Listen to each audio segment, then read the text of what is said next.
Hello, I'm Ben here in South Korea to share with you another story. It's January 10th, 2021, and I have a question. If you are a Kiwi, where are you from? Well, let's see, from around the globe, our today's story comes from New Zealand. And here we are on the hook with New Zealand. And today's story is about a story that comes from the Maoris. Now, here are the Maoris. These are the original inhabitants of New Zealand. Just like the Aboriginals from Australia, the Maoris came from great migrations across Oceania and they settled here in New Zealand. And just like the Aboriginals, they also came with a lot of stories about the creation of the earth. And that is a story that I will share with you today on the Maoris. They're one of their heroes, their culture heroes, is a god. He's a half god, half human, called a demigod. His name was Maui. Now, Maui was known as a hero as well as a trickster in Maori culture. For example, he always wanted to know where fire came from. So what he did, he put out all the fires in the villages to see where fire comes from.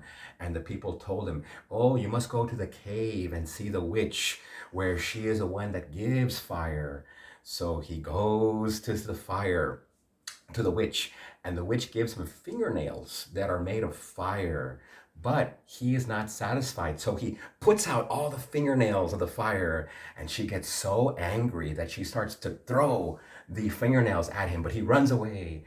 Now, Maori is known to be a shapeshifter. He has the power to change into animals. One of the animals he changed into is a hawk. He flies away, and she's throwing the fingernails of fire at him.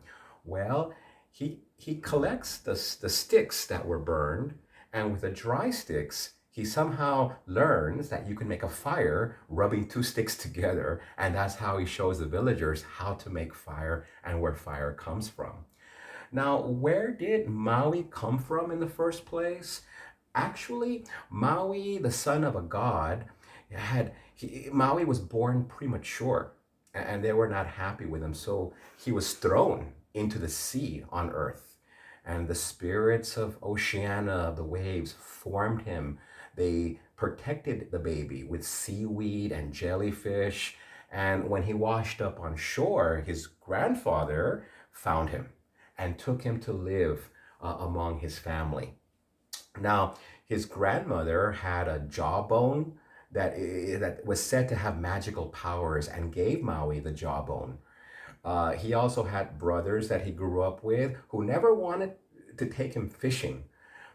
But Maui was once known to have these superpowers that he always complained about the sun. The sun travels so fast.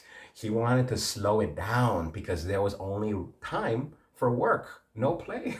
So what he did is he found the cave where the sun god sleeps at night, and he has a jawbone, and and with his brothers he ties a noose or a knot around the sun god, and threatens him, says, "You must slow down," and the sun god agrees, and that is why the sun today travels at the speed it does today, not as fast.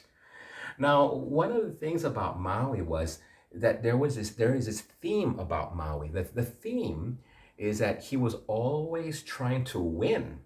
He's a hero because he was trying to win immortality for humans, for us to live forever. Would you want to live forever? Well, that's what Maui was trying to do for us. Now, in New Zealand culture, what happened was that at the end of the story, Maui actually perished. He died. However, he is still as a hero, and that's why in the film, there's a 2016 Disney film that is about Maui in a way. Now, this is a 2016 Disney release. This is the princess. Now, the princess of the Polynesian chief wants to save her people. So, in an effort to do that, she goes and looks for Maui, the god. Now, Maui there was a little controversy with a Disney film because Maui is depicted or shown as obese. And the Maori people did not appreciate that. They were hoping that he would have been depicted like them, very strong and muscular. And that's why there was some point of contention or controversy with the film. Anyway, when it comes to New Zealand, here I will show you a bigger map of New Zealand. Now, if you have ever met anyone from New Zealand, this is the reason why I love meeting people from around the world. This is why it's important to know these stories because this is about communication. Guys, in this era of Corona and COVID, the danger is that we are forgetting. We are living in our own bubbles and we are forgetting about the cultures of other countries, the cultures of other people, people that are just like you and me. We have our hopes, dreams, and our own stories. Now, when I have met people from New Zealand, friends, fellow English teachers, I always ask them, hey, where are you from? The North Island or the South Island? And they look at me kind of surprised and they says, wow, have you been to New Zealand? And I said, no, but I know the geography. And what do you know? I have one friend that said, oh, I come from Stewart Island. Really? Then you are the anchor. The anchor? What do you mean the anchor? And they look at me very shocked because they realize that I am aware of some of their culture. Well, what do you mean by this, Ben? Well, okay. Well, it is said that Maui went fishing. He used the jawbone, the magical jawbone of his grandmother. He stood on the canoe, which represents the South Island. And it was said that he caught a big fish using the grandma's hook. And that fish turned out to be what? The North Island of New Zealand. With Stewart Island here, Maui's anchor for his canoe. Well, I hope you enjoyed today's story of Maui, and if you would like to learn more, please write me again. So again, thank you for listening, and I hope to see you tomorrow with our next story. Have a good night, good luck, great talking to you. Bye.